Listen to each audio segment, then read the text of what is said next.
മുൻ folklore academy ചെയർമാനും സാംസ്കാരിക പ്രവർത്തകനുമായ പ്രൊഫസർ ബി മുഹമ്മദ് അഹമ്മദിന് മാടായി ജനതയുടെ ആദരവ്.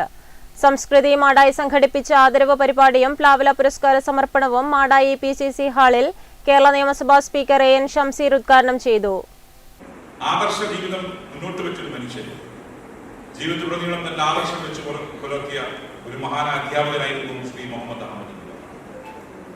നിങ്ങൾ ആലോചിക്കണം, അദ്ദേഹം വിശ്വസിച്ചതെല്ലാം ചോദ്യം ചെയ്യപ്പെടുകയും സെക്യുലറിസം ഇവിടെ ഒരു പ്രശസ്തമായ കാർട്ടൂൺ കഴിഞ്ഞ ദിവസം പുറത്തിറങ്ങിയ ഇംഗ്ലീഷ് സതീഷ് ആചാര്യ എന്ന കാർട്ടൂണിസ്റ്റ് വളരെ കൃത്യമായി ഇന്നത്തെ ഇന്ത്യൻ കോണ്ടെക്സ്റ്റിൽ മനോഹരമായി അദ്ദേഹം ഇന്ത്യയെ വരച്ചു കാണിച്ചു. 2024 4 മരണങ്ങൾ അദ്ദേഹം വരച്ചു കാണിച്ചത്. ഒന്ന് സക്കീർ ഹുസൈൻ എന്ന വിശ്വവിഖ്യാതനെ തമിഴ്, 2 ലോകമറിയപ്പെടുന്ന ബിസിനസ് മാൻ രത്തൻ ടാറ്റയുടെ, 3 10 വർഷക്കാലം ഈ രാജ്യം ഭരിച്ച മൻമോഹൻ സിംഗിന്റെ, 4 വിശ്വവിഖ്യാതനായ ഫിലിം മേക്കർ ശ്യാം ബെനഗലിന്റെ. ഈ 4 മരണം എന്താണ് അദ്ദേഹം പറയാൻ ഉദ്ദേശിച്ചത്? ഈ 4 മരണങ്ങൾ അദ്ദേഹം പറയാൻ ഉദ്ദേശിച്ചത് ഈ 4 പേരും 4 മതത്തിൽപ്പെട്ടവരായിരുന്നു. സക്കീർ ഹുസൈൻ മുസ്ലിം മതവിശ്വാസി,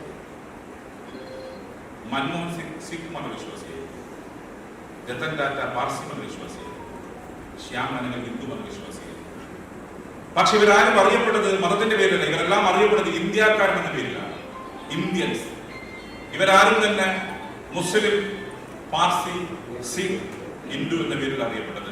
ഇവരെല്ലാം അറിയപ്പെട്ടത് ഇന്ത്യൻസ് എന്ന പേരിലാണ്.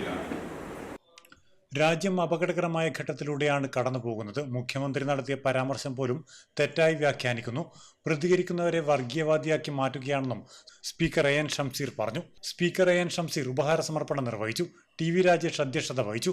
M Vijin MLA, doctor PP Prakashan, Soman Kadalur, V Vinod, K Padmanabhan, P Govindan, CP Shiju, Taha Madayi, PP Damodaran, POP Muhammad Ali Haji, doctor VM Santhosh, Jinesh Kumar Ramam, R Unnimadhavan, K Sivakumar, Padmanabhan Kavumbayi, Varun Balakrishnan എന്നിവർ സംസാരിച്ചു. Network news, Pazhayangadi.